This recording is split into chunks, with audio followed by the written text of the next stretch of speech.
Entonces, con el permiso del profe Ricardo, vamos a iniciar, ¿ok?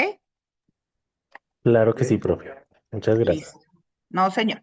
Listo, Carlito. Retomo algo de que vimos la clase anterior para que nos quede claro sobre el tema que veníamos trabajando, veníamos hablando, que era el tema de objetivos militares, en el entendido de que esto de el término como tal lo vemos claramente en el derecho internacional humanitario y lo decíamos si lo vemos en ese sentido genérico como tal de la palabra, ese término combatiente hace referencia a las personas que por formar parte de esas fuerzas armadas y los grupos armados o irregulares o por tomar parte en las hostilidades, pues no gozan de protección contra los ataques asignados a los civiles. Partamos de la base que ahí es donde encontramos plenamente reflejado lo que nosotros conocemos como el principio de distinción. ¿Y por qué el principio de distinción? Porque para nosotros es claro cuando veíamos eso, eh, que todos los ataques, digamos así, o las acciones militares, pues siempre se dirigen hacia objetivos militares y que las personas, existen unas, o por regla general, las personas civiles, los bienes de carácter civil o los bienes civiles, pues también se consideran pues personas protegidas y bienes que se encuentran protegidos a la luz del VIH. Y ahí es donde nos da la diferenciación cuando hablamos de esta parte del combatiente, porque ese combatiente puede dirigir directamente el ataque y no goza de ninguna protección como tal, porque como bien lo veíamos, forman parte de esas fuerzas armadas o de esos grupos armados irregulares también y o toman parte también directa en las hostilidades. Ese estatus de combatiente nos implica no solamente el derecho a tomar parte de las hostilidades, sino también la posibilidad de ser considerado como un objetivo militar legítimo. Recuerda, hay objetivo militar. Y siempre más en el papel que tú desempeñas en este momento, Carlos. Venga, ¿es un objetivo militar o no era un objetivo militar? ¿Cierto? Obvio, para llegar a determinar eso, pues se tiene que apoyar en muchas cosas. Estamos hablando de parte de inteligencia, hasta los medios de comunicación nos sirven. ¿Por qué? Y porque siempre yo refiero mucho a los medios de comunicación, porque es que resulta que hay lugares o hechos que se están investigando hoy que sucedieron hace más de 10, 15 años y que lo único que nos puede ayudar, por ejemplo, más de lo que podamos tener en el papel desde el punto de vista de quien hace la operación o de quien sea también esas víctimas, es acudir a qué pasó en ese momento, ¿sí?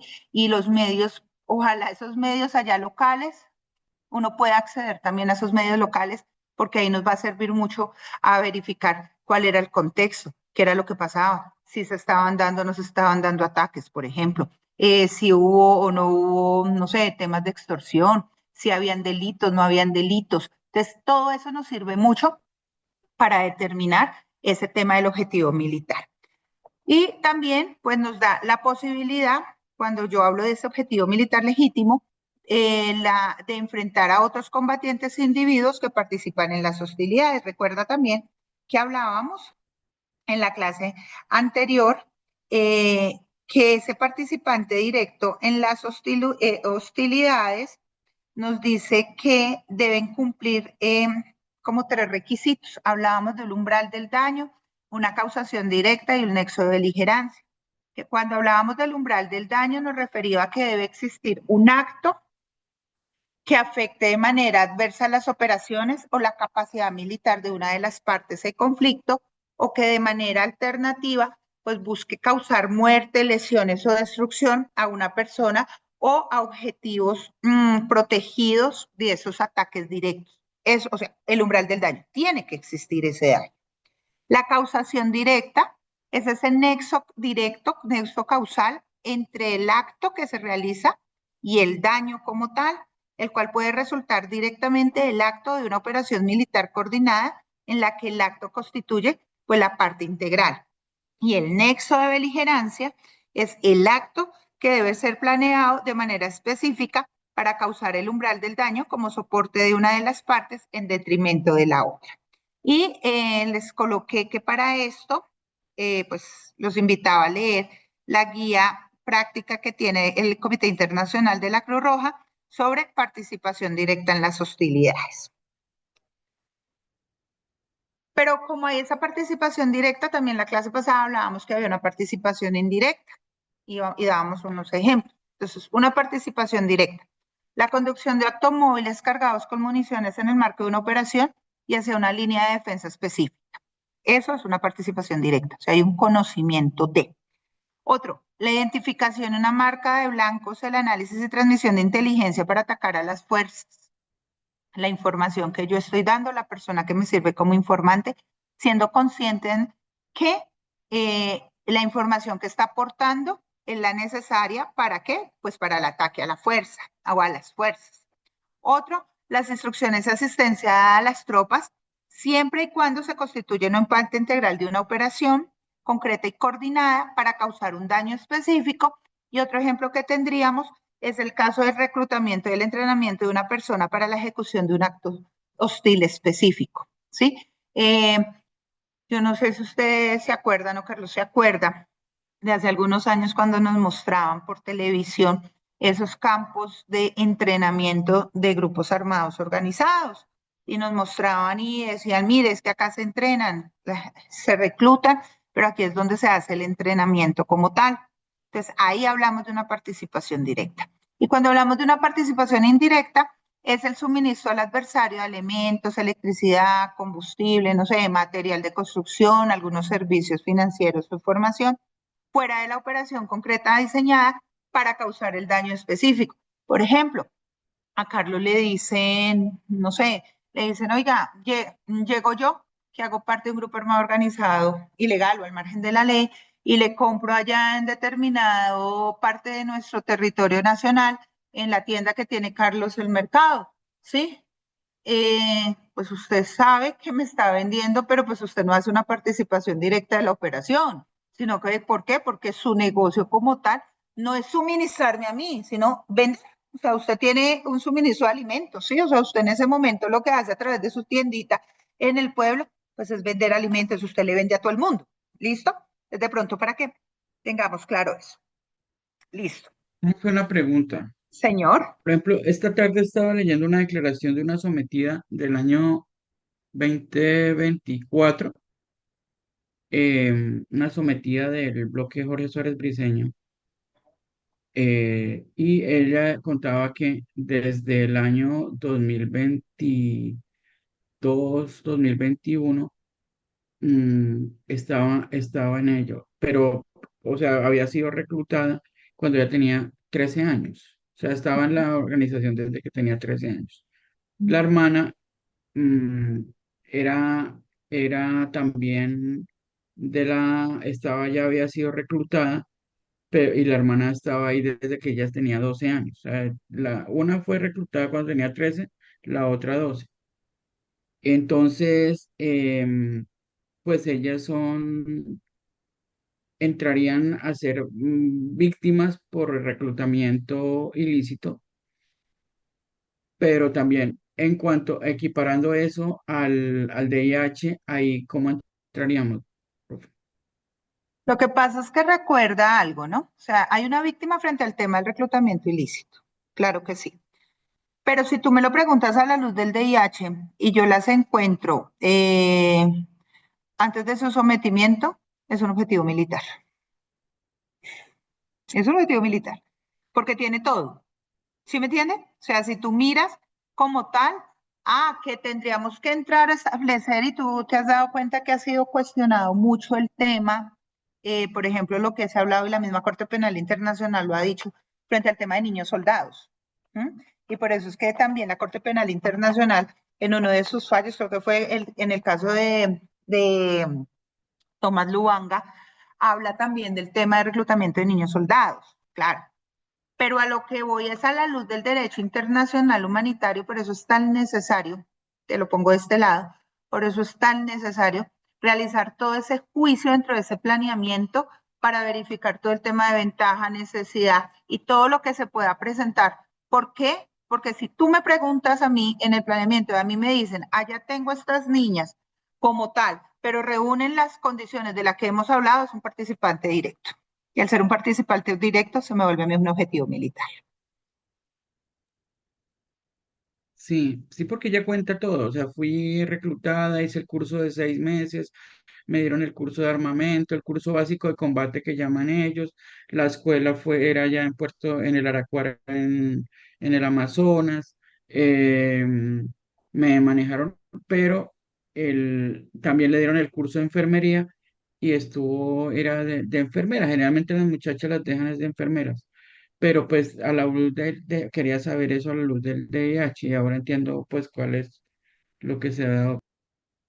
Y por eso tú te has dado cuenta, cuando ha pasado todo el tema de los bombardeos, cuántas cosas han pasado, que hay menores de edad, que unos dicen que sí, que otros dicen que no, que a la luz. Claro, una cosa es la responsabilidad del Estado, porque te voy a decir algo, Carlos, eh, como tal es, un niño no debería estar en las filas. Quiere decir que en ese momento el Estado es inoperante. Y lo estamos diciendo desde el campo académico, ¿sí? ¿Y por qué te digo que el Estado es inoperante? Porque el niño yo tengo, en primer lugar, no deberían existir grupos armados organizados al margen de la ley. En segundo lugar, el tema del reclutamiento no se debería dar. En tercer lugar, también tendríamos que empezar a hablar del tema de la corresponsabilidad, ¿no? ¿Cómo así que yo, mamá, mi hija se la llevan por temor, por lo que sea, que no se le debieron haber llevado, pero yo tengo que ir, que es la otra parte, ¿dónde está, donde yo, mamá, yo, papá, yo, abuela, yo, tía, bueno, lo que sea, voy y coloco una denuncia y digo, oiga, me reclutaron mi hija, se llevaron mi hija, o sea, alerto a las autoridades como tal de una situación, ¿sí? Como si que a mí se me llevan mi hija y yo me quedo, ah, no, es que tengo temor, o sea, pero te digo, estamos hablando, y duro decirlo, frente a un Estado inoperante. Esto no debería pasar. Y nosotros lo vimos creo que fue con la Operación Ataí, en uno de los bombardeos últimos que tuvimos, que la señora decía, ay, es que mi hija la reclutaron y se la llevaron. Y cuando le preguntan, bueno, pero es que las autoridades no estaban enteradas. ¿Sí? Entonces viene un tema también de corresponsabilidad. Pero si yo lo veo a la luz del derecho internacional humanitario, es un objetivo militar. Es un objetivo militar, como tal. Imagínate, tiene el entrenamiento, sabe el manejo de las armas. Ojo, es una víctima de reclutamiento, claro. Y si vamos a la luz de la Corte Penal Internacional, reclutamiento es un crimen de guerra. Es un crimen de guerra. Por eso te digo. Y ahí tú puedes que y te lo digo también porque eres inquieto en esto, léete la sentencia de Thomas Lubanga frente al tema de niños soldados. ¿Cómo habla? Y por eso se determina tanto el tema de los 15 años y por qué se habla de ese reclutamiento de los 15 años a la luz de la Corte Penal Internacional. Pero a la luz del derecho internacional, si tú me preguntas a mí, después de que yo hago todo el juicio, me cae el menor, le digo, es un objetivo militar, a la luz del derecho internacional humanitario. Es un participante Sí, directo en las hostilidades. profe, y eso de los 15 años, en una entrevista que le hicieron a Calarca, eso fue como en noviembre del año pasado, en que está en YouTube, ahí no recuerdo si fue Revista Semana o algo, él dice que ellos no son reclutadores, y seguían por el parámetro de los 15 años.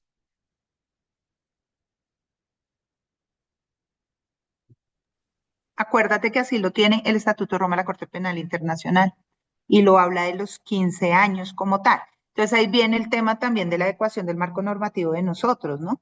Porque es que si tú lo miras a la ley del Código de Infancia y Adolescencia, recuerda que a nosotros nos hablan de unas determinadas edades, ¿sí?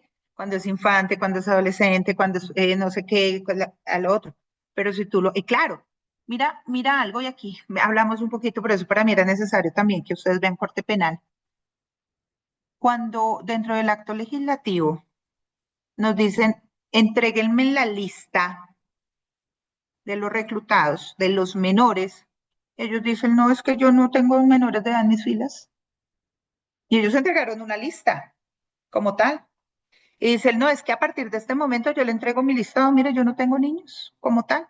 Ah, pero no fuimos capaces de hacer este juicio que estamos haciendo nosotros, de irnos hacia atrás y decir, ah, sí, puede que ahorita, que Carlos y yo nos estamos sentando en la negociación hacia adelante, ya tienen 15 años, un día 16 años, 17 años, pero fueron reclutados a partir de los 9 años, o a partir de los 8 años, o a partir de los 7 años. Entonces ahí ellos dicen, ah, no, a mí no se me aplica, ni me pueden llevar por reclutamiento a la luz de la Corte Penal Internacional. Yo no soy, ¿por qué? Porque tengo más de 15 años. Y Además que la acuérdate, Convención Americana de los Derechos, la Convención Interamericana de los Derechos del derechos Niño, humanos. Ajá. habla, a derechos del niño, habla que el niño, por niño se entiende toda persona menor de 18 años, siempre que la legislación interna no es otra cosa, no exponga otra cosa. Y pues acá de mayor de 18 años, el mayor de edad es el de que tenga 18 años. Es decir, por bloque de constitucionalidad, niño debería ser todo menor de 18 años. Así debería ser, así debería ser, de acuerdo. Entonces ahí hay una, y ahí vuelve el Estado inoperante. ¿Sabe por qué? Mire lo duro que yo me doy como Estado. Y es un juicio que desde la academia lo tenemos que hacer, porque el Estado no tuvo cómo demostrarle al señor X o a la señora Y, cuando se sentaron y nos la mandaron la lista, decirle, venga, señores, eso es mentira. Aunque es cierto que usted está diciendo que ahora tiene tantos años, en el momento en que se dio por la información que se tiene o por, bueno, por lo que haya sido tema de corresponsabilidad, usted tiene que pagar porque sí se dio el reclutamiento ilícito. Sí se dio, porque usted sí lo realizó. Y eso es una infracción al derecho internacional humanitario. Y así lo dice el Estatuto de Roma de la Corte Penal Internacional. Por eso lo denomina que es un crimen de guerra. Esos son crímenes de guerra. Y ese tema, lo que te digo, te invito a que lo leas más claro en la sentencia de Tomás Lubanga. Tomás Lubanga es el primer condenado como tal por la Corte Penal Internacional en el tema de niños soldados.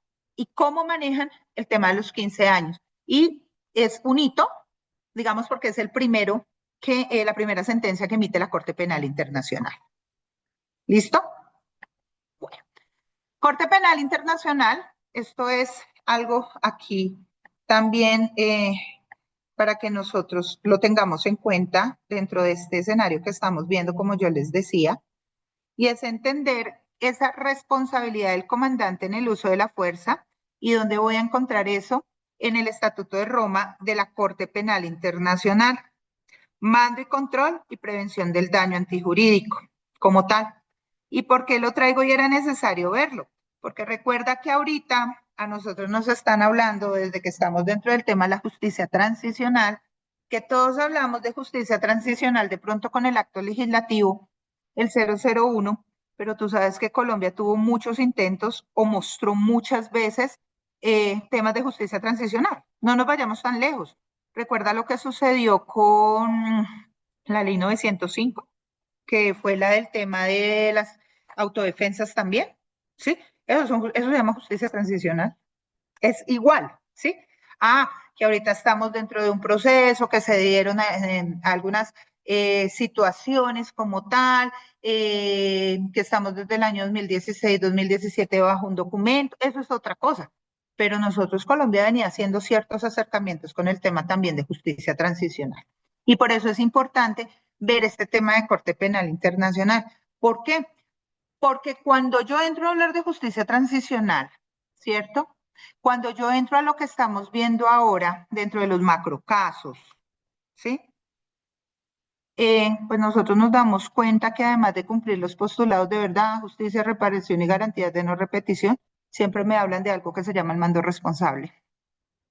Siempre escuchamos hablar que el mando responsable, que el mando responsable, que el mando responsable, que el mando responsable. ¿Y eso de dónde viene? Pues también nos lo impone la Corte Penal Internacional. Si tú miras el artículo 28 de la Corte Penal Internacional, como tal, el Estatuto de Roma te habla, el artículo 28 te habla de lo del tema del mando. Y ahí es donde nosotros también lo adecuamos y lo traemos como tal, pues a todo lo que estamos viendo hoy y a los resultados que vemos dentro de estos temas de pues, justicia transicional también, dentro de esos, el sistema que tenemos frente a las víctimas, que al fin y al cabo es lo que genera y por lo que se activan como tal estas justicias transicionales. Estos marcos de responsabilidad a la luz de responsabilidad del mando, hablamos de la existencia de una responsabilidad a nivel penal y esa responsabilidad a nivel penal la vemos a nivel nacional e internacional. Y es claro para ustedes, por ejemplo, Carlos, que por lo mismo quehacer diario lo sabe, pues, frente al mando como tal, recuerda que acá el mando no se delega, ¿no? Tengan en cuenta eso. El mando no se delega. Espérese.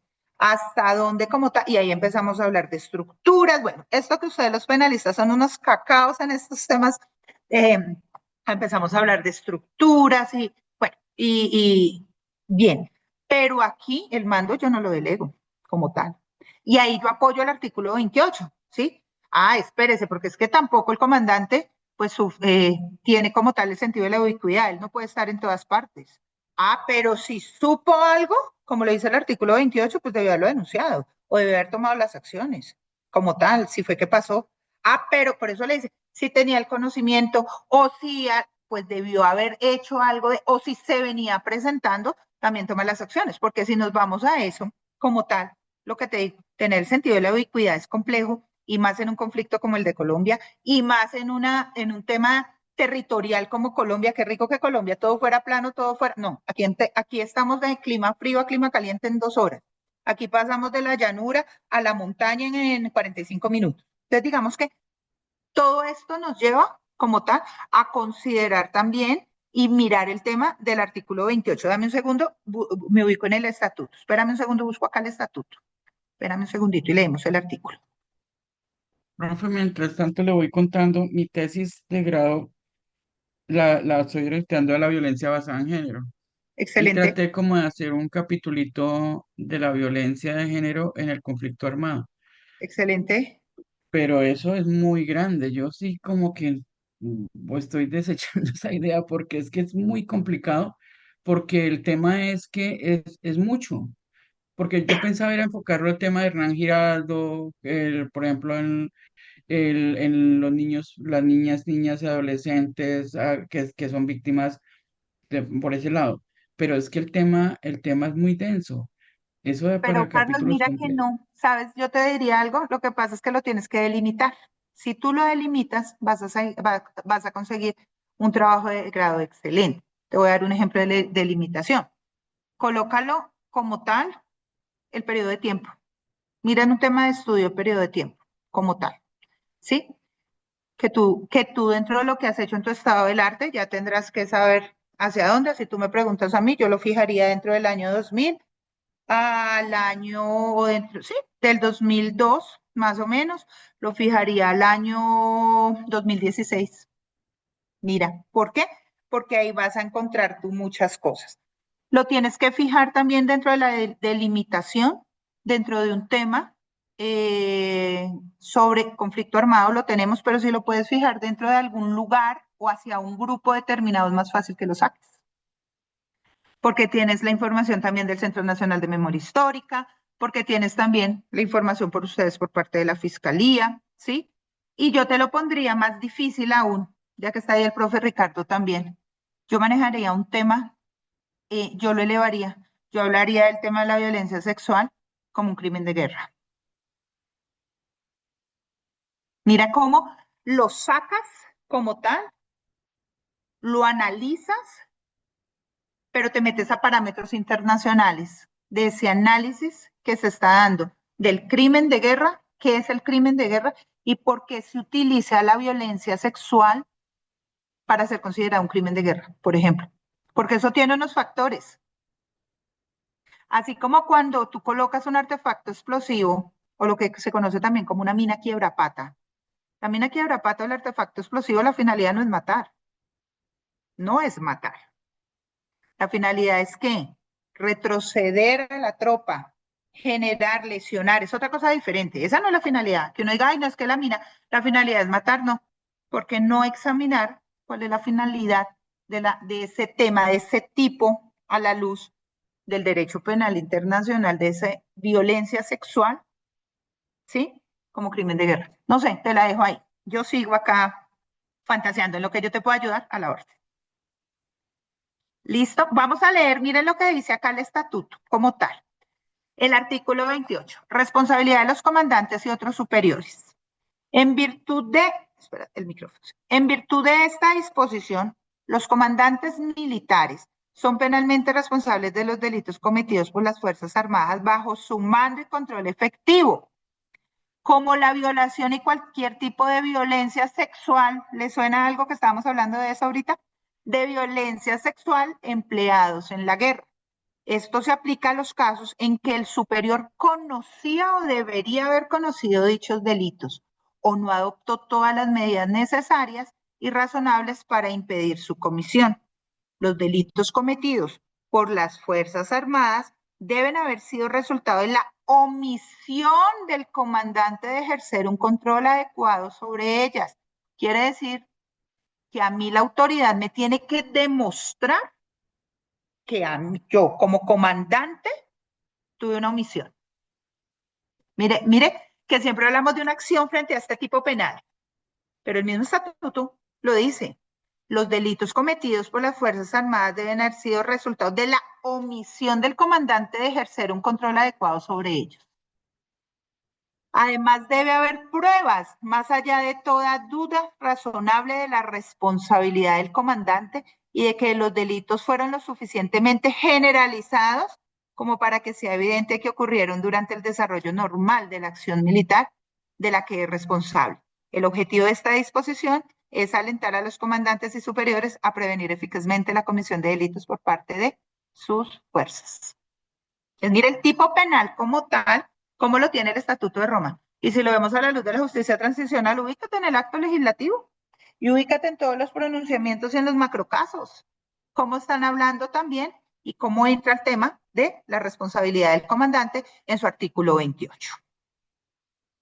Listo. Entonces, aquí ya hablábamos de una responsabilidad penal nacional que queda clara. ¿Por qué? Porque pues tenemos un código penal hermoso que hay que utilizarlo, ¿sí?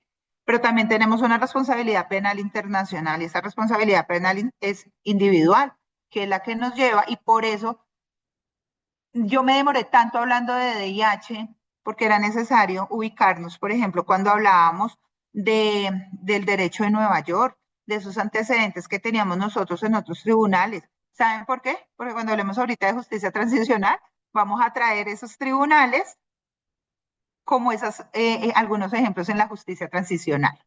Igualmente, en ese marco de responsabilidad, tenemos una responsabilidad a nivel administrativo en el desarrollo de las actividades militares, pero también con temas de acción de repetición. Entonces, claro, pues papá Estado paga, porque es que yo soy un agente estatal. Y así lo dice. Por ejemplo, la Convención Americana de Derechos Humanos no nos habla de funcionarios, nos hablan de agentes estatales. Y si tú miras las diferentes sentencias emitidas por la Corte Penal, por la Corte Interamericana de Derechos Humanos, no habla del funcionario, no, habla de agentes estatales. Y al ser agentes estatales, pues actuamos como Estado. Quiere decir que cualquier situación que suceda dentro de este tema en el desarrollo de las actividades militares, papá Estado, pues entra y paga, ¿no? En la parte de responsabilidad administrativa. Ah, pero no se nos olvide también, como tal, que existe la acción de repetición para que ese agente estatal retribuya al Estado también en módicas cuotas mensuales, como tal, pues lo que el papá Estado pagó por acción o omisión, o tal vez extralimitación de su agente estatal. La pregunta sería, yo no la voy a responder, la pregunta sería, teniendo la acción de repetición, ¿cuántos casos de acción de repetición se han iniciado, por ejemplo? Entonces, muchas veces decimos, es que las leyes no existen, no, la ley está, la norma está, las acciones a nivel administrativo están. La cosa es, ¿se han iniciado o no se han iniciado? ¿Ves? Sí, lo mismo que nos pasa, por ejemplo, cuando hablamos de los niños, niñas y adolescentes. Tenemos todas las instancias, todas las instituciones, tenemos un grupo de atención humanitaria al desmovilizado, bueno, tenemos el ICBF, pero ni siquiera tenemos un sistema que nos comunique a todos con todos. Ni siquiera tenemos un sistema que la información que esté aquí me pueda salir allá. Entonces yo tengo que ir, temas de violencia sexual, por ejemplo. ¿Mm? En el marco del conflicto, por fuera del conflicto, no importa. Yo soy víctima de un tema de violencia sexual. ¿Cuántas veces termino siendo revictimizado o revictimizada como tal? Ah, venga, si yo ya conté aquí, ya hay algo aquí, ya puse el SPOA, bueno, lo que haya sido, ya denuncié aquí, ¿sí? Ya me están dando este trato aquí, porque tengo que volver aquí, aquí, aquí, aquí, aquí, aquí, aquí, aquí, ¿sí ves? Entonces, aquí pasa lo mismo en la responsabilidad administrativa, que es una crítica que yo siempre la hago. Digo, venga, ¿cuántas acciones de repetición hemos realizado? Ay, ¿cómo lo vamos a saber? Ah, pues no tenemos ahorita también dentro del tema de la justicia transicional situaciones en los macrocasos donde ya están diciendo si yo lo hice, si yo participé, si mi comandante era este, ajá, y las acciones de repetición. ¿Qué? ¿Sí ves? Entonces, muchas veces tenemos tanto, ¿sí? Yo no sé si no tenemos, si no lo sabemos bueno, no sé, o no nos interesa actuar en esta gran magnitud que tenemos dentro de esos diferentes mecanismos, acciones y leyes que tenemos para activar. Pero también dentro del tema de la responsabilidad, tenemos pues esa responsabilidad disciplinaria. Esa responsabilidad disciplinaria que tenemos cada uno teniendo en cuenta nuestro régimen. ¿Y por qué hablo de régimen? Porque resulta que a la luz, por ejemplo, de las fuerzas militares y a nivel disciplinario en primera instancia, digámoslo así, nosotros tenemos nuestra propia ley, que es la ley 1862, ¿sí? Que es el régimen disciplinario propio para las fuerzas militares, donde tenemos unas faltas, tenemos unas conductas, pero también, digámoslo así, hay unas sanciones a nivel disciplinario. Y también frente a esas faltas hablamos de dolos, y hablamos de culpa, y hablamos de suspensión, y hablamos de retiro, claro. Y la misma ley genera unas remisiones y nos dice que cuando hay situaciones, por ejemplo, en el marco del derecho internacional humanitario, se pierde como tal el tema de esa competencia funcional o ese juez natural y debe ser entregado a esa otra instancia superior, como es la parte general o la debe ejercer la Procuraduría General de la Nación. Entonces, por eso lo digo, cada uno lo tenemos dentro de nuestro propio régimen disciplinario. Entonces, mira que sí, frente al tema de la responsabilidad, sí tenemos pues que adelantar muchas cosas.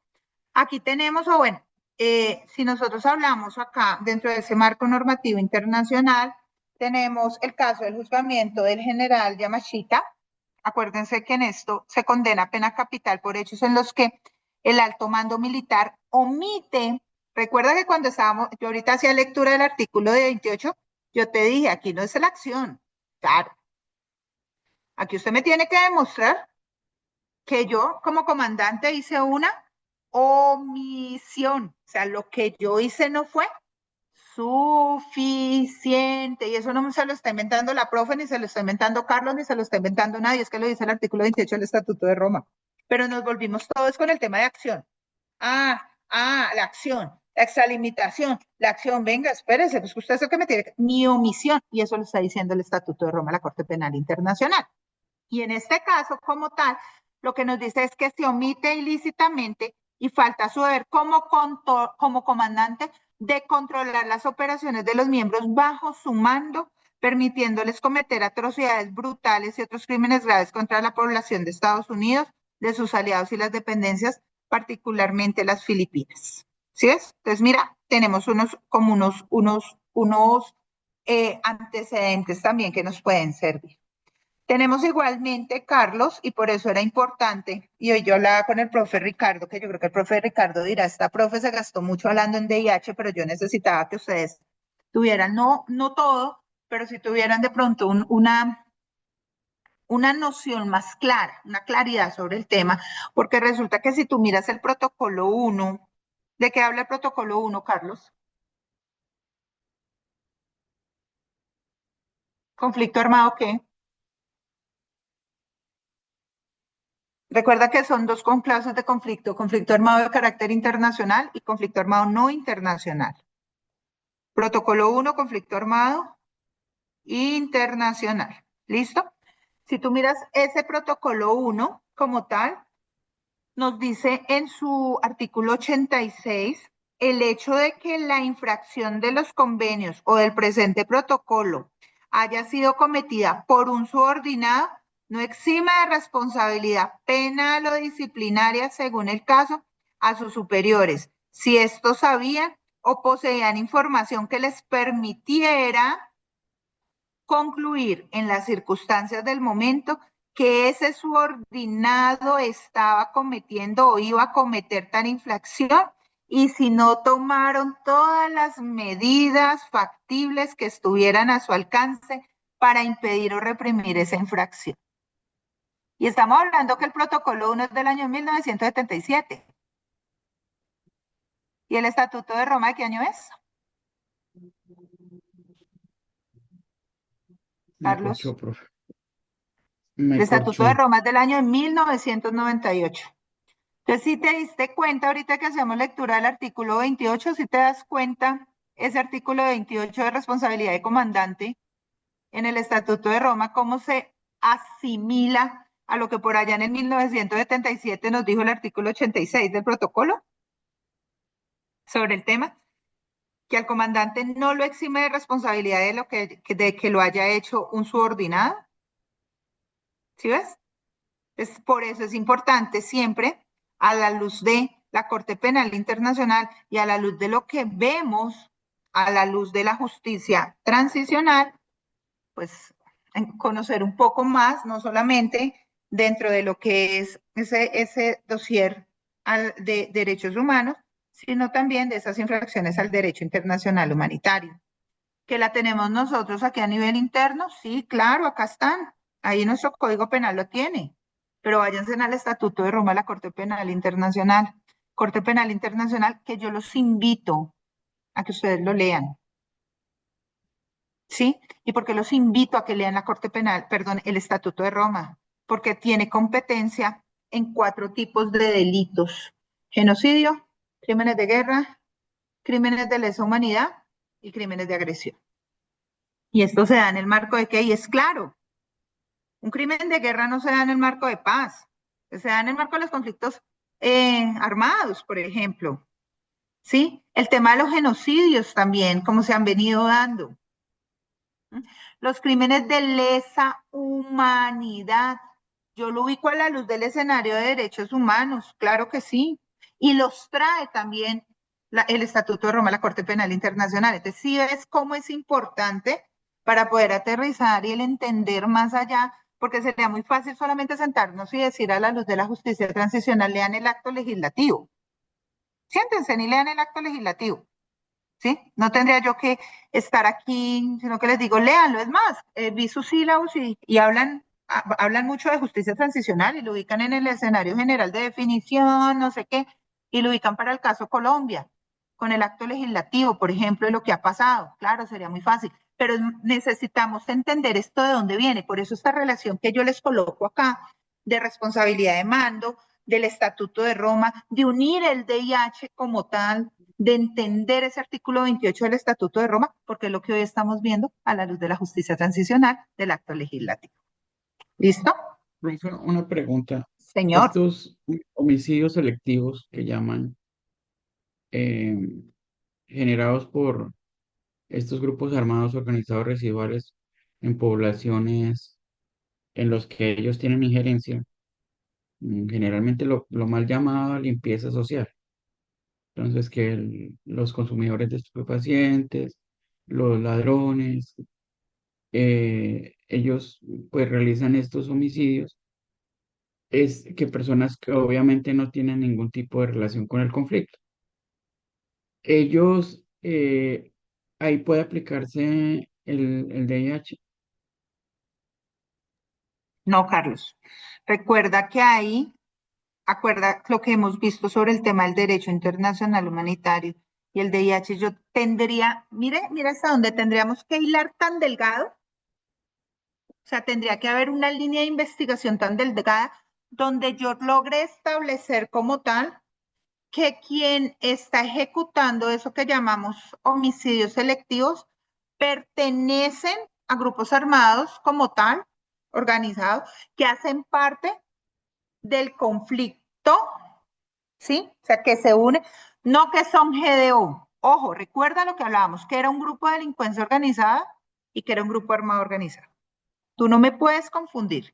Cuando yo estoy frente a GDO, cuando yo hablo de temas de delitos, que cometen delitos, yo lo llevo en el escenario de derechos humanos. No lo puedo meter a escenarios de DIH.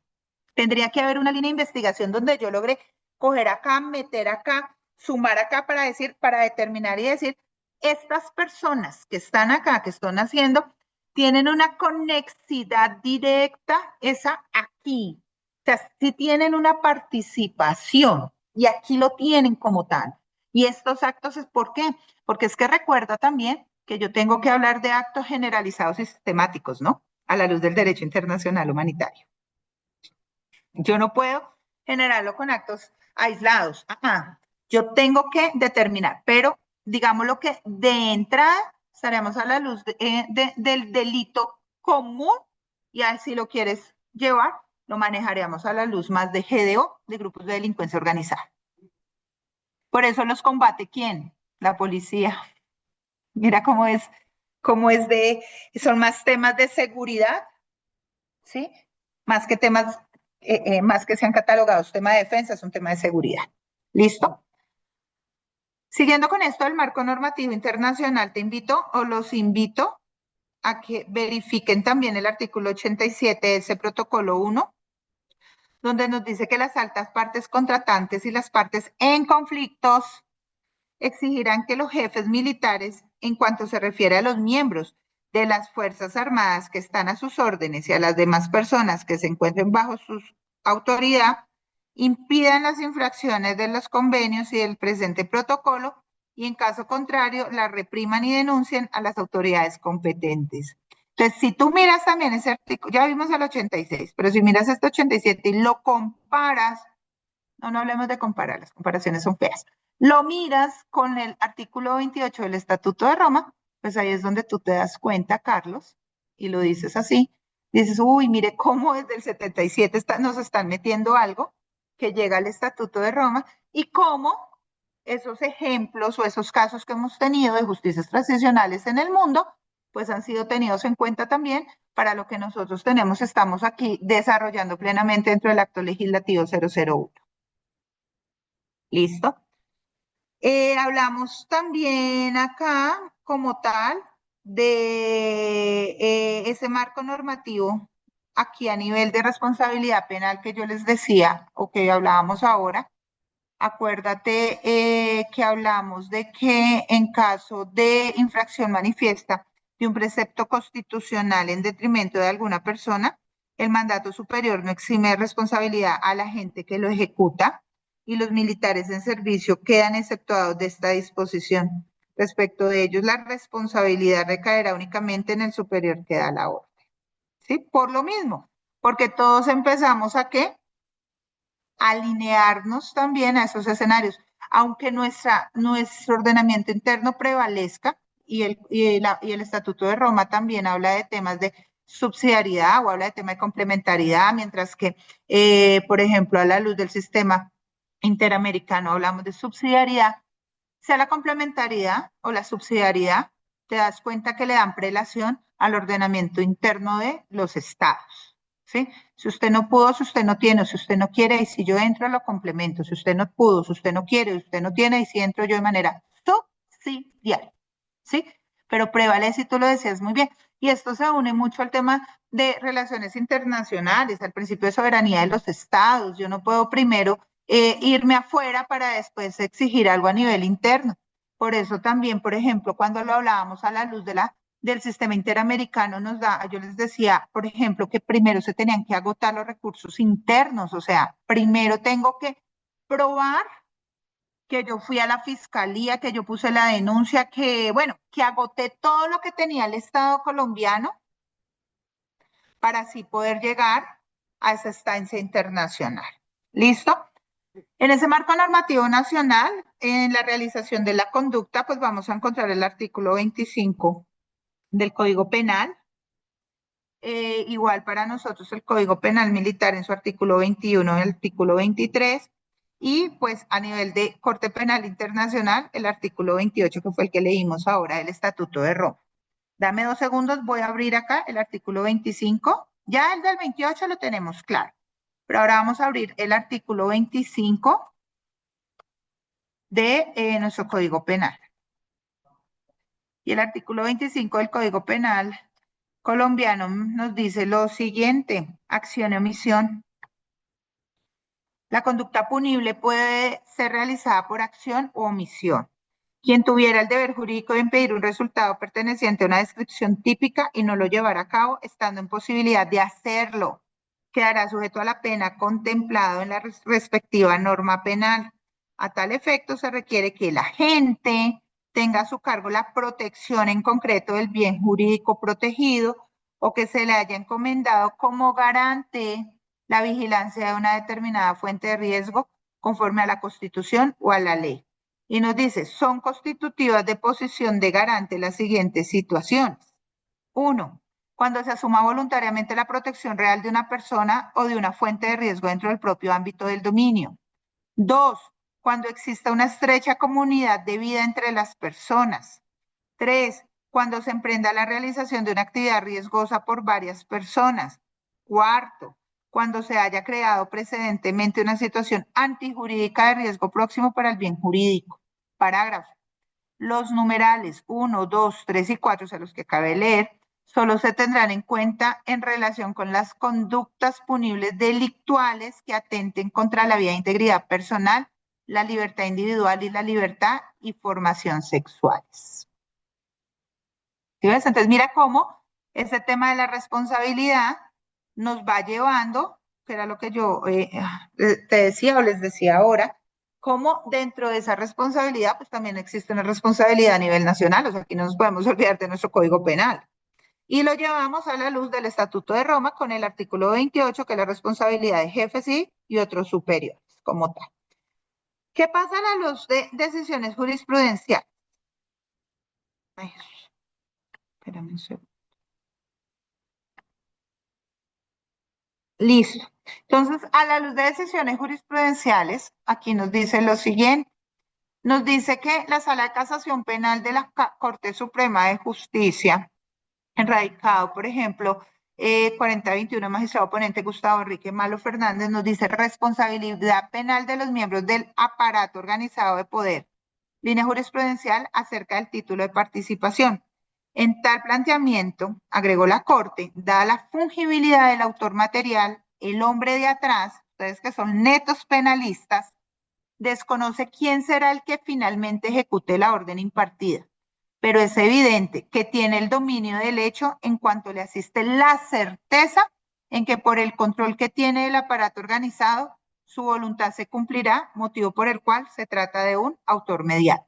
Entonces mira que acá ya empieza, y creo, Carlos, que tú lo escuchabas también, o lo hemos visto, bueno, todos, Jefferson Edwin y el profe Ricardo también, pues lo hemos visto mucho dentro de nuestros temas también de justicia transicional y de lo que se ha dado en Colombia a partir del año 2016, que nos fue 2016-2017, nos damos cuenta que nos empiezan a hablar también con la teoría que se cita, o lo que nos hablan de la teoría del hombre de atrás, nos hablan del autor mediato, del determinador, pero todo esto, claro, nosotros lo adoptamos, pero viene también reflejando hacia donde lo busca o hacia donde nos lo ha mostrado, ¿sí? Ese Estatuto de Roma de la Corte Penal Internacional. ¿Listo? Aquí tenemos algo, en los marcos de responsabilidad internacional como tal,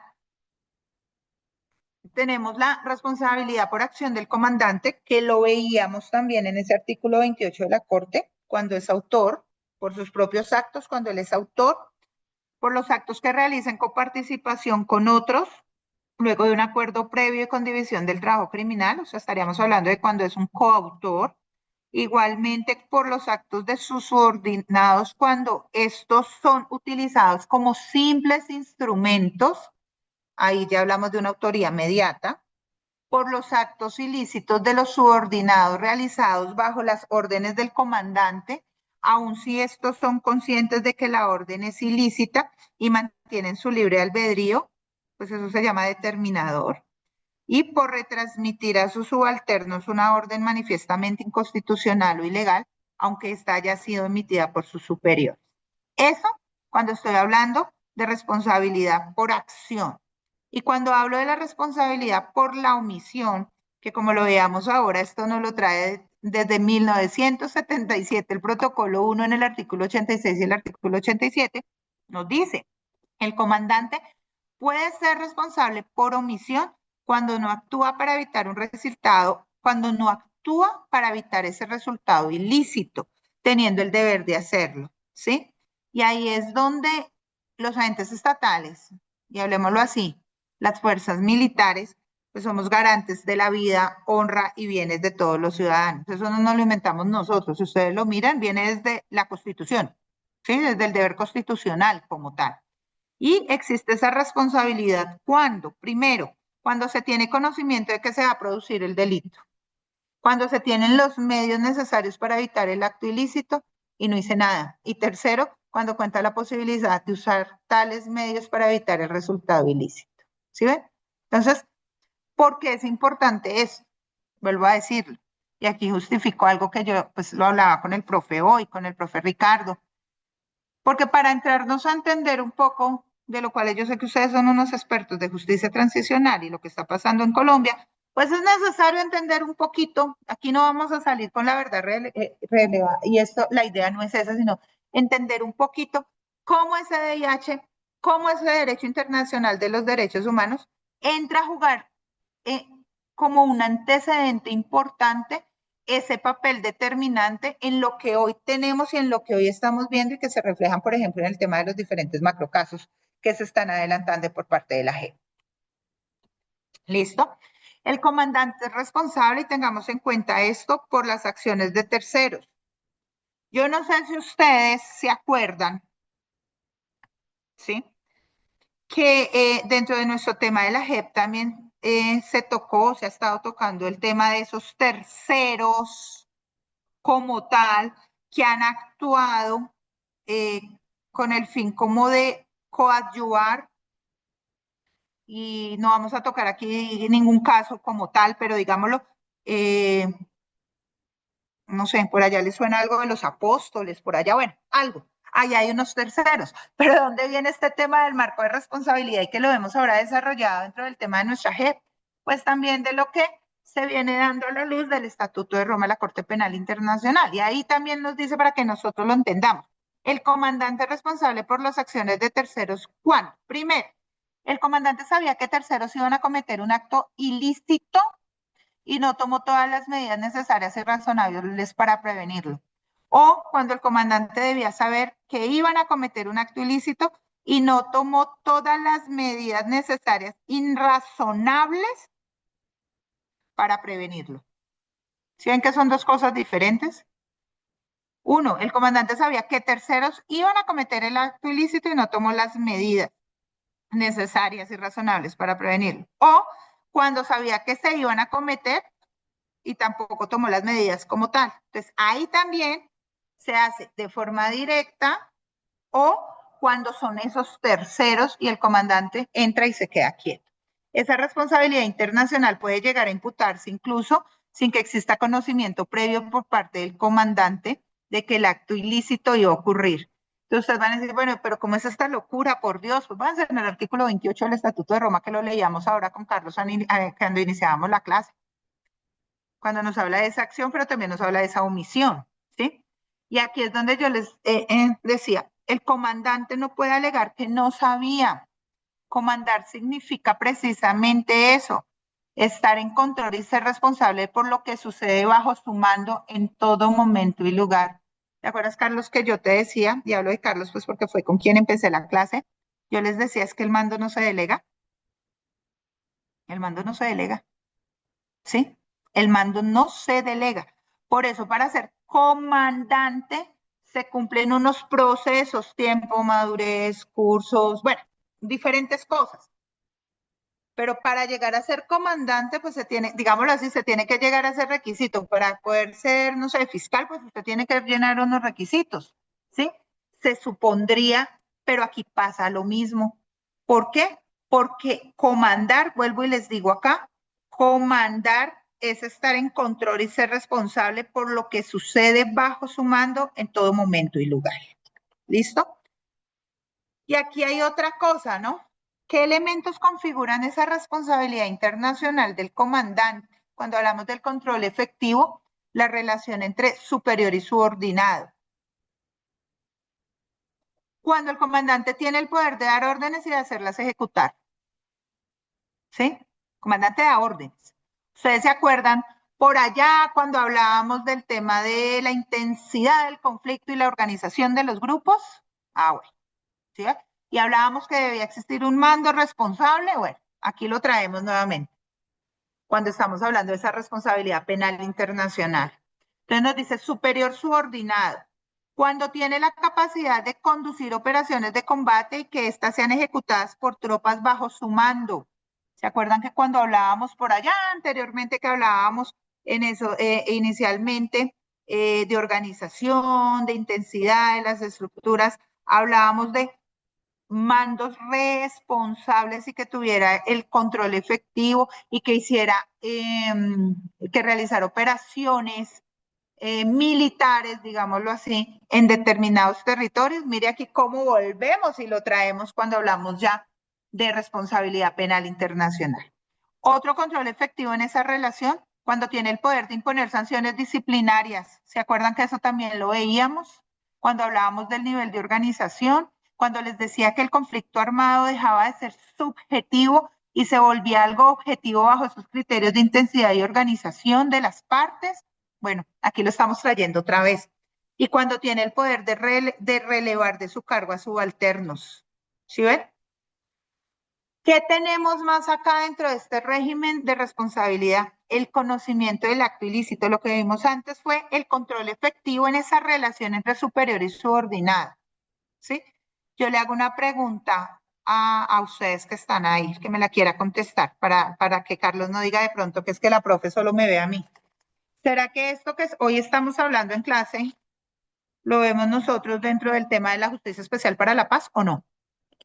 ¿O no lo estamos inventando? ¿O son actos aislados?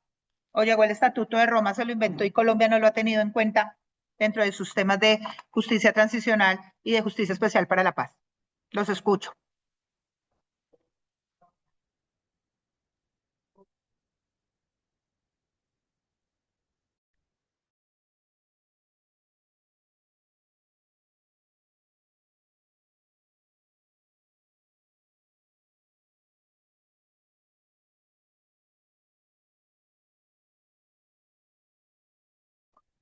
Qué pena, profe, me repite la pregunta, es que escuché la mitad.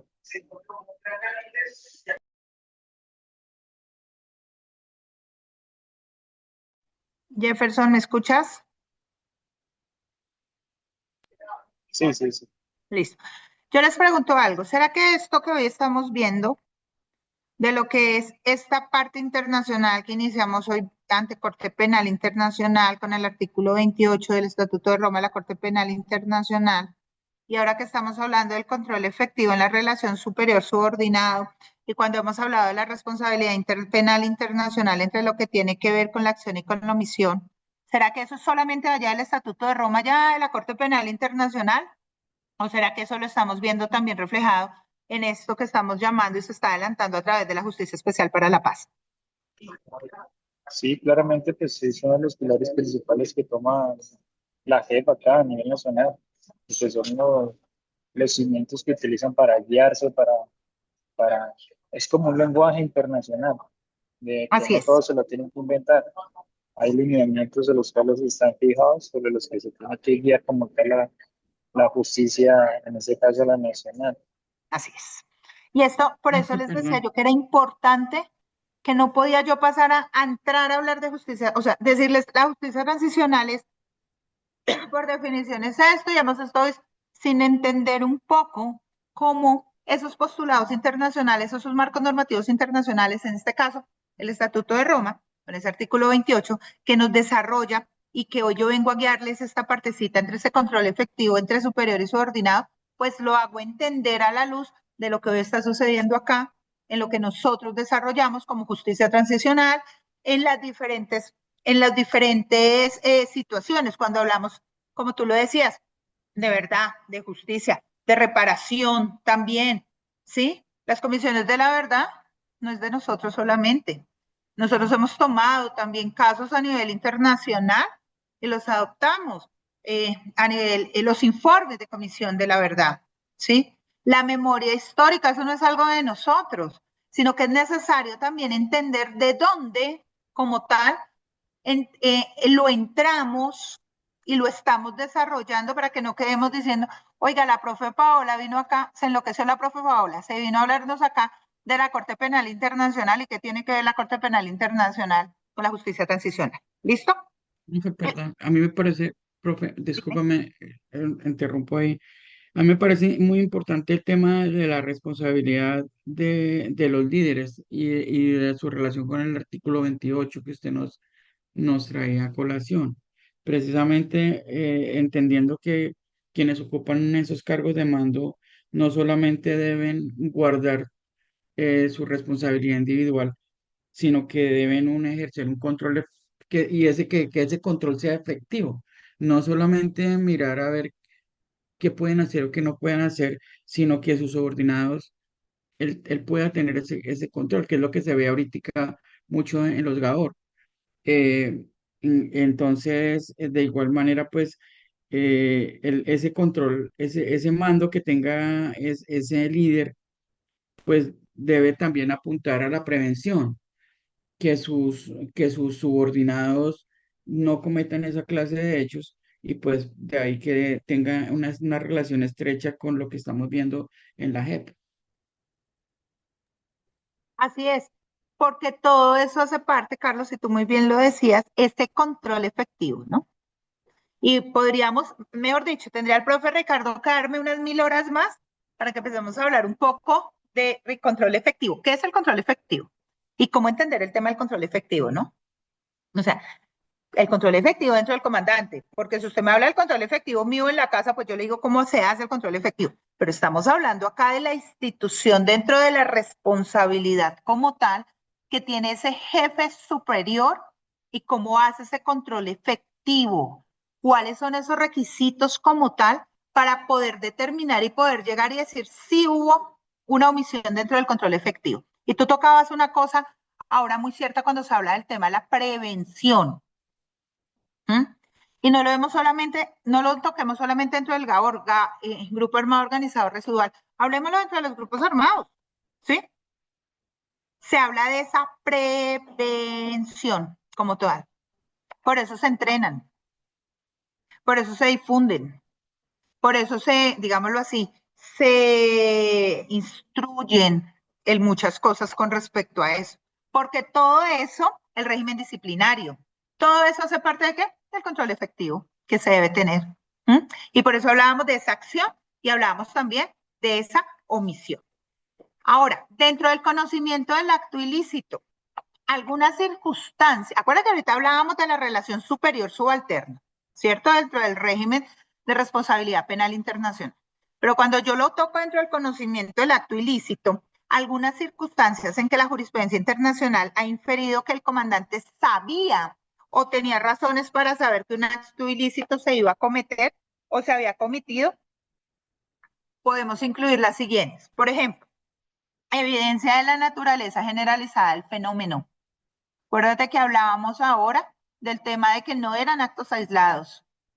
Tienen que existir patrones generalizados y sistemáticos. ¿Listo?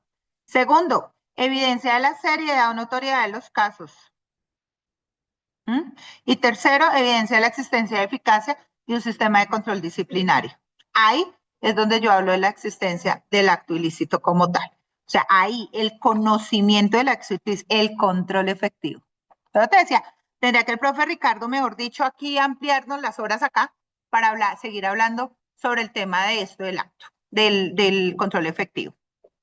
A nivel también de entender aquí algo, el conocimiento del acto ilícito, ¿sí? El saber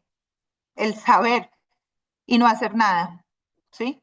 Porque es que ahí es, recuerden, y los invito, lean el artículo 28 del Estatuto de Roma, la Corte Penal Internacional, en relación con ese conocimiento efectivo del comandante sobre los actos de sus subordinados. La jurisprudencia también internacional ha establecido que siempre se debe hacer un análisis caso por caso. Jóvenes maestrandos. Los casos pueden ser similares, pero nunca van a ser iguales. Por eso tengo que hacer un análisis de caso por caso. ¿Por qué? Se debe tener en cuenta factores como, primero, por ejemplo, el número, el tipo y el alcance de los actos ilegales que se cometieron. Segundo, el periodo en el cual se produjeron. Otro, el número y el tipo de soldados que participaron. ¿Mm? Otro, ¿qué medios logísticos fueron utilizados?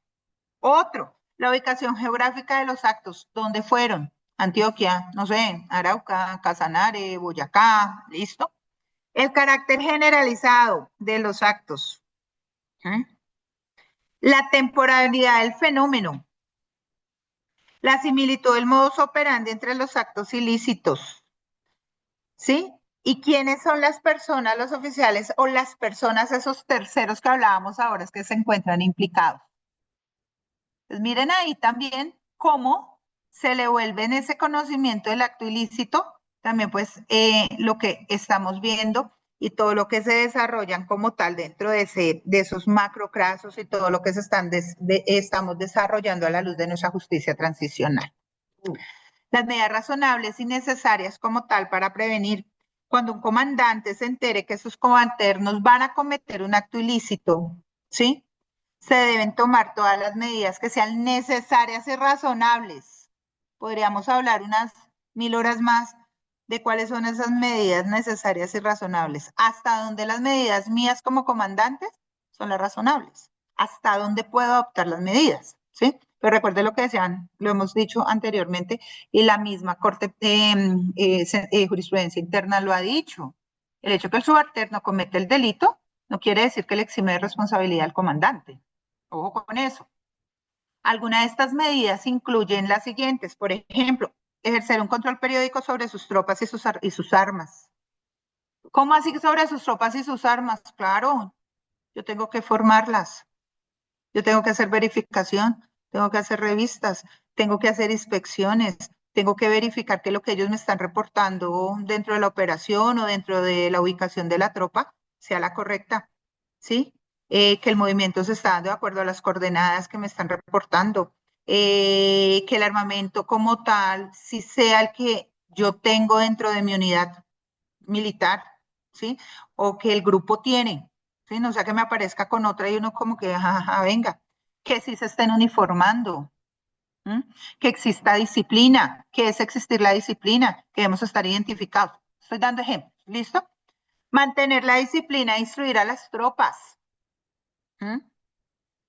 Venga, esto que estamos haciendo, hay que tener en cuenta esto. Ojo con el régimen disciplinario. Tengan en cuenta cosas tan sencillas como si yo le digo al soldado, mijo, es que si usted me abandona el puesto cuando está prestando su servicio de centinela, eso es un delito. Algo tan sencillo como eso. ¿No es que estamos hablando de medidas razonables y necesarias? Ah, que serían muchísimas más y podríamos acá hacer un trabajo de investigación. Nuestro trabajo de grado podría ser cuáles son las medidas necesarias para prevenir como tal estos temas de responsabilidad penal del comandante, hasta dónde, ¿sí? Pero estoy aquí haciendo como una guía dentro de la experiencia que podemos adoptar y tener en cuenta para esto. Vigilar cuáles son esos medios de combate, qué estoy utilizando, qué estoy utilizando. Crear un ambiente apropiado para prevenir las infracciones. Yo tengo que también decirles, ojo, se están haciendo esto, tengan cuidado, esto no se puede realizar por esto, ¿sí? A través de los diferentes programas que realizo, de los diferentes medios que se están utilizando, debo todo momento estar, digámoslo así, siendo muy claro como comandante, diciéndoles, hay que tener cuidado, recuerden esto, ojo con el objetivo militar, tengamos en cuenta esto. Todo eso son lo que hablamos de medidas, algunas, ¿no? Ustedes no van a decir, ay, la profe Paola nos dijo que solamente habían 4 o 5. No, no, no, vuelvo a decirles, aquí podríamos unirnos todos dentro de la experticia que cada uno tiene con respecto a este tema y generar una cantidad de medidas razonables y necesarias con el fin de ¿qué? De prevenir. ¿Listo? Aquí hablábamos algo, y si ustedes lo miran aquí, salgo de Derecho Penal Internacional y me voy a Derechos Humanos a la luz de la Convención Americana. Y si ustedes lo ven a los diferentes casos que ustedes sé que han visto, porque vi sus sílabos, los han visto. Y en Colombia han sido muy fuerte la Corte con nosotros en ese tema cuando nos habla de que condenan al Estado frente al tema de deber de garante. Y ahorita lo leíamos, creo que cuando hablábamos del artículo 25 del Código Penal también.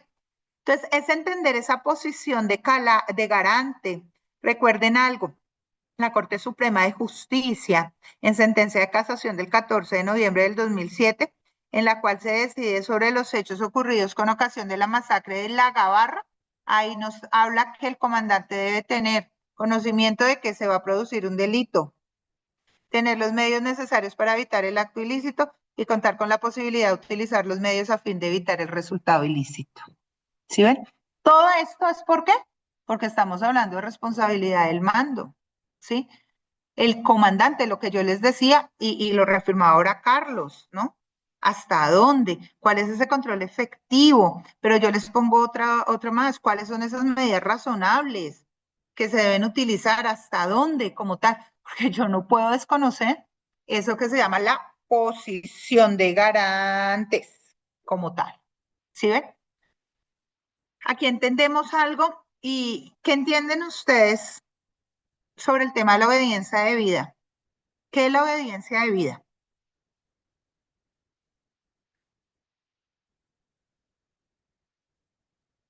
Muchachos.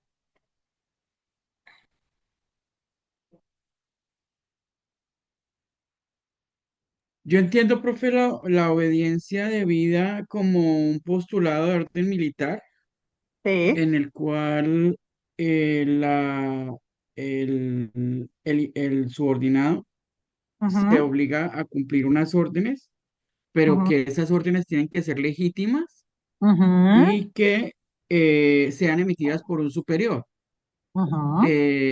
Creo que yo que esos son los dos como los dos requisitos en los cuales el inferior se debe someter a lo que diga el superior. Es decir, ¿Y qué? yo creo que el principio fundamental ahí es la legitimidad de la orden. Sí, Eh, Porque, pues, si al subordinado le obligan a matar a una persona en condiciones de indefensión o inferioridad, caso, por ejemplo, falsos positivos, pues él no estaría en la obligación de acatar esa orden. total. Entonces, mire que tú me estás hablando y suavecito de una cosa que se llaman los requisitos de la orden. Las órdenes deben ser ¿qué? Claras, precisas, legales, legítimas, exigibles y deben ser emanadas ¿por quién? Por la autoridad competente, que tú lo acabas de decir, que es por un superior, ¿sí ves? Por un superior jerárquico como tal. Entonces, tú lo dijiste en tus palabras y me hablaste de requisitos de la orden. Entonces, la pregunta es, y esto más que la pregunta, es que tengamos en claro una cosa de la obediencia ciega y la obediencia de vida, ¿sí? Porque antes confundíamos la obediencia de vida con la obediencia ciega. Entonces decíamos, no, es que me dieron la orden y yo fui y atenté contra el derecho a la vida, por ejemplo, ¿sí? Eso es una obediencia ciega, eso es otra cosa. La obediencia de vida me lleva, y tú lo decías muy bien, a actuar dentro del tema de la legitimidad, pero también dentro del tema de la legalidad. Si yo sé que lo que me están ordenando hacer está por fuera de la ley, pues yo no lo hago, punto. ¿Sí? Y en esto se han generado muchas cosas y lo vemos reflejado cuando estamos, si ustedes escuchan, por ejemplo, los temas en las diferentes audiencias que son televisadas en la JEP, nos damos cuenta y sé que a partir de ahora les van a ser más juiciosos cuando ustedes escuchen ese tema de audiencias que yo los invito a que lo hagan. Van a decir, ah, mire el tema aquí de la obediencia ciega y la obediencia de vida. ¿Qué nos dice en esto de pronto para tener en cuenta el concepto frente a lo que tenemos y lo que se ha manifestado también en diferentes pronunciamientos de la Corte Constitucional? Lo que nos está diciendo acá, en pocas palabras, es que si bien es indispensable que dentro de las fuerzas militares, ¿sí? Dentro de esa estructura, reine un criterio de estricta jerarquía y disciplina, se rechaza por inconstitucional la concepción absoluta y ciega de la obediencia castrense. O sea, ese cuentico lo que yo les decía, ay, si es que mi comandante me dijo que yo fuera y, no sé, eh, violara, matara. Es que me dijo mi comandante, eso ya no es así, ¿sí? Yo sé que existe una jerarquía, yo sé que existe una disciplina, yo sé que existe como tal temas de que, es que usted es un insubordinado, pues prefiera ser insubordinado. ¿Sí me entiende? Como tal. Porque es que ya esto no, yo aquí no me puedo salir con el tema de que era una obediencia ciega y yo tenía que cumplirlo porque como yo soy militar y a mí me enseñaron a qué? A cumplir orden. Uno manda y el otro obedece. Eso ya no funciona de la misma manera. Las órdenes del servicio es la que objetivamente se endereza a ejecutar los fines para los cuales fue creada la institución. ¿Sí? Una orden que de manera ostensible atente contra dichos fines, lo que yo les estaba ahorita diciendo, o contra los intereses superiores de la sociedad, no puede reclamar válidamente ser obedecida. Entonces, ya ese cuento pasó. pero es lo que les digo, ustedes tienen que mirar, y yo los invito, por ejemplo, es la sentencia C578, si mal no estoy, del 99, perdón, del 95. Y hay otra sentencia que es la T860, perdón, 962. Espérenme, verifico acá un momentico. Sí. La C578 del 95 y la T962 del 2000 de la Corte Constitucional nos habla mucho y pues nos habla sobre el tema de la obediencia ciega y la obediencia debida, ¿sí? Y nos dice que la obediencia, por ejemplo, ciega como causal de exoneración no se admite cuando el contenido de la orden es manifiestamente delictivo y notorio para la gente que la ejecuta.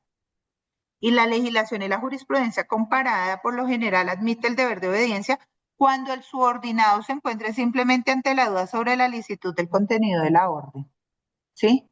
Pero es que yo sé que matar es matar, o sea, si a mí me mandan a matar como tal, pues yo sé qué duda va a haber sobre eso. O sea, ese cuentico es que yo estaba dudándolo, no. Ahora hay una regla a la luz de también de el derecho internacional humanitario que lo traigo acá y es muy aplicable, es que cuando se tenga duda, absténgase.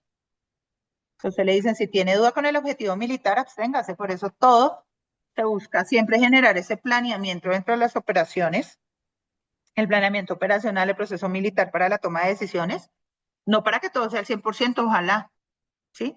Pero se busca que todo esté al 100%, para que no vayamos después a decir, es que me quedó la duda. Si tenía la duda, absténgase, ahí no tiene nada más que hacer, porque el mismo DH se lo está diciendo.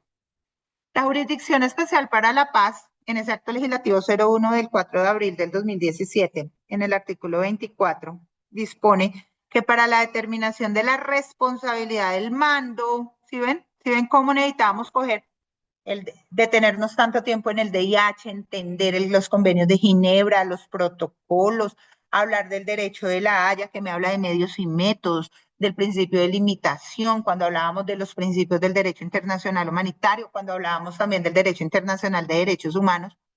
¿Por qué traerlo acá? Porque lo van a ver, por ejemplo, en el artículo 24 del acto legislativo. Y en el acto legislativo lo dice, dispone que para la determinación de la responsabilidad del mando aplicará en el caso de los miembros de la fuerza pública el Código Penal colombiano, el derecho internacional humanitario como ley especial y las reglas operacionales de la fuerza pública en relación con el DIH, siempre que ellas no sean contrarias a la normatividad legal, a la normatividad que se encuentra vigente, digámoslo así. Y ese mismo acto legislativo, cuando me habla de la Jurisdicción Especial para la Paz, nos dice que la determinación de la responsabilidad del mando no podrá fundarse exclusivamente en el rango, la jerarquía o el ámbito de jurisdicción. La responsabilidad de los miembros de la fuerza pública por los actos de sus subordinados deben fundarse en, primero, el control efectivo de la respectiva conducta. Segundo, en el conocimiento basado en la información a su disposición antes, durante o después de la realización de la respectiva conducta, así como en los medios a su alcance para prevenir que se cometan o se sigan cometiendo esas conductas punibles. Tercero, siempre y cuando las condiciones fácticas lo permitan y de haber ocurrido, promover las investigaciones procedentes. Creo que eso lo vimos ahorita cuando veíamos el artículo 28 de la Corte Penal Internacional, del Estatuto de Roma. Y vuelve y nos dice el acto legislativo 01, cuando habla de esto de la Jurisdicción Especial para la Paz. Cuando me habla de mando y control efectivo, Carlos, ¿usted qué le gusta eso del mando y control efectivo? Se entenderá que, y mire que no me voy, ya no estoy allá en el Estatuto de Roma, ya estoy aquí, Made in Colombia, acto legislativo 001, mando y control efectivo. Se entenderá que existe mando y control efectivo del superior militar o policial sobre los actos de los subordinados cuando se demuestren las siguientes conductas concurrentes. Una, que la conducta o las conductas punibles hayan sido cometidas dentro del área de responsabilidad asignada a la unidad bajo su mando, según el nivel correspondiente y que tengan relación con las actividades bajo su responsabilidad. ¿Cierto? 2, que el superior tenga la capacidad legal y material de emitir órdenes, de modificarlas o de hacerlas cumplir. Tercero, que el superior tenga la capacidad efectiva de desarrollar y ejecutar operaciones dentro del área donde se cometieron los hechos punibles conforme al nivel de mando correspondiente.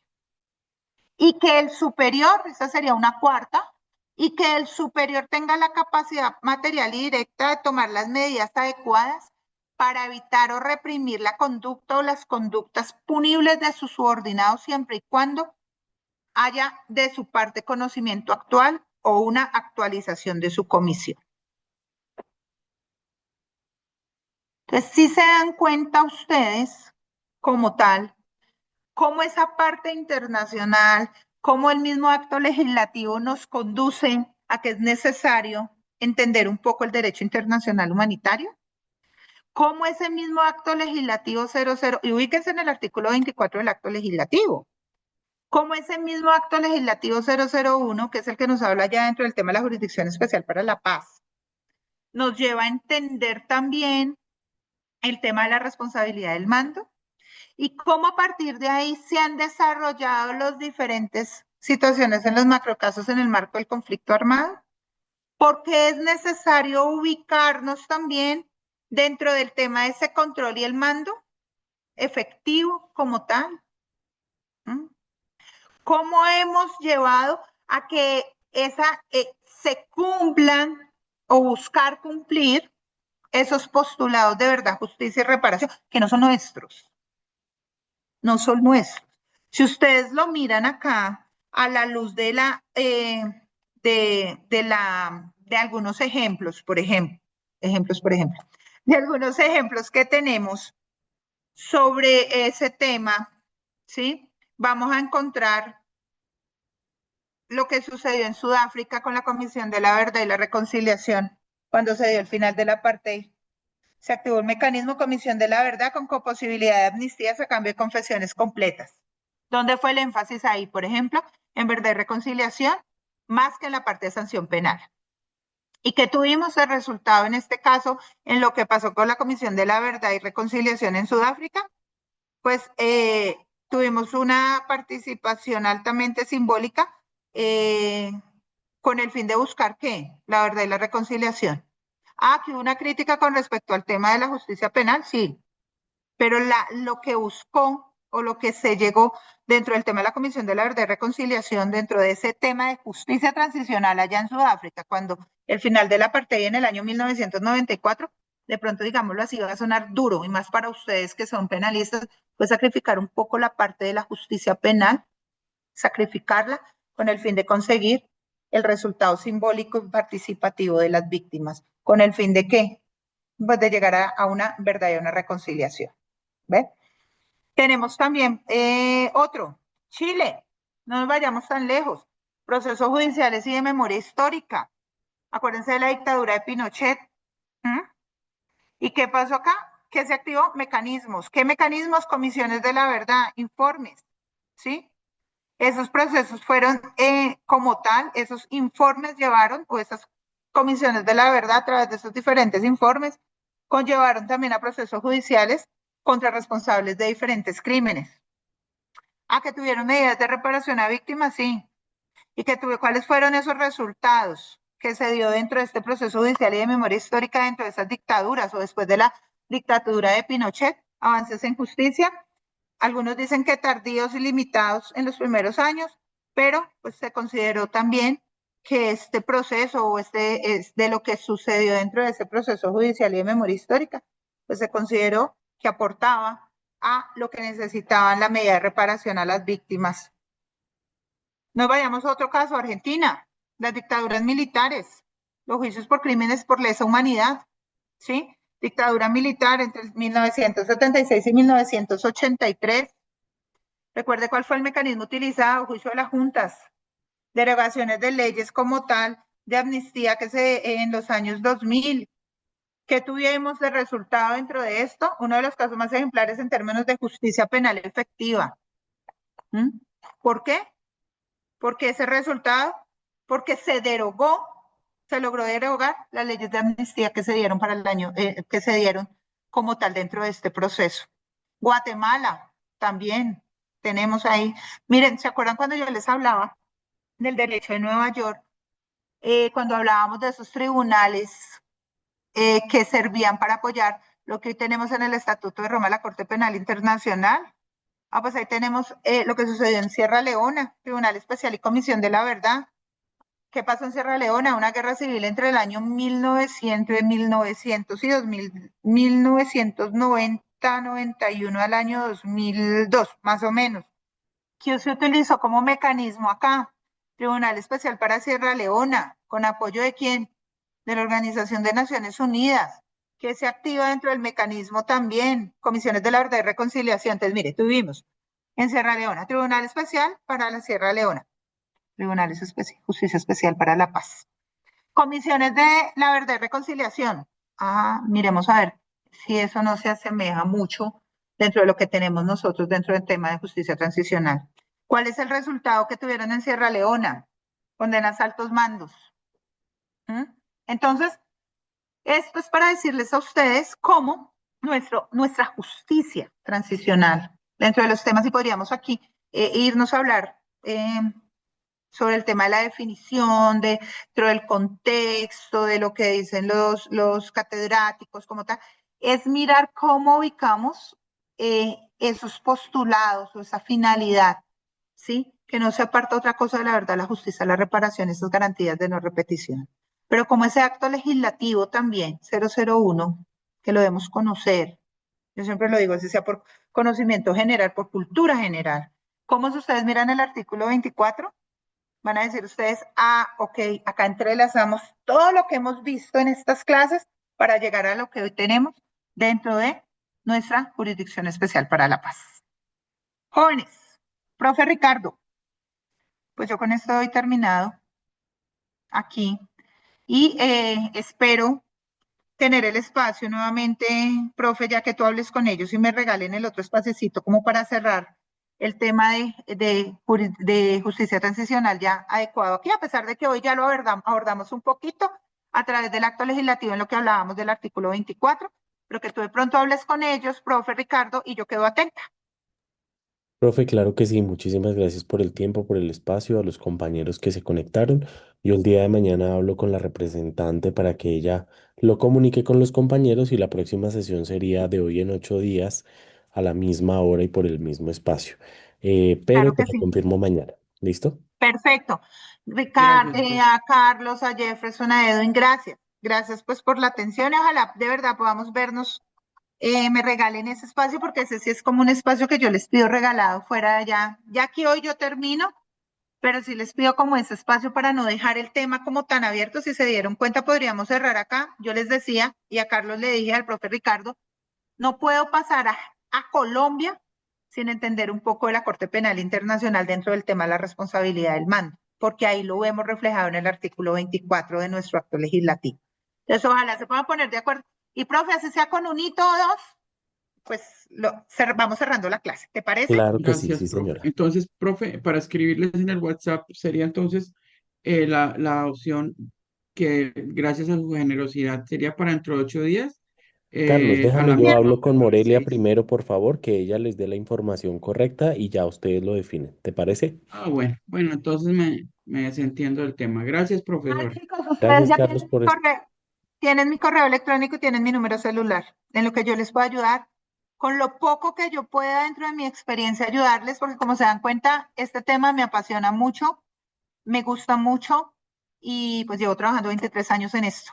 Lo que yo les pueda servir y que los pueda guiar y los pueda ayudar y pueda aprender de ustedes, ahí estaré siempre atenta. Gracias. Cuídense mucho. Gracias, Gracias, profe. profe. Dios los Profe, bendiga. muchas Gracias, gracias. Cuídense. profe. Gracias Muy a todos. amable. Feliz Feliz noche. noche. Gracias, profesor.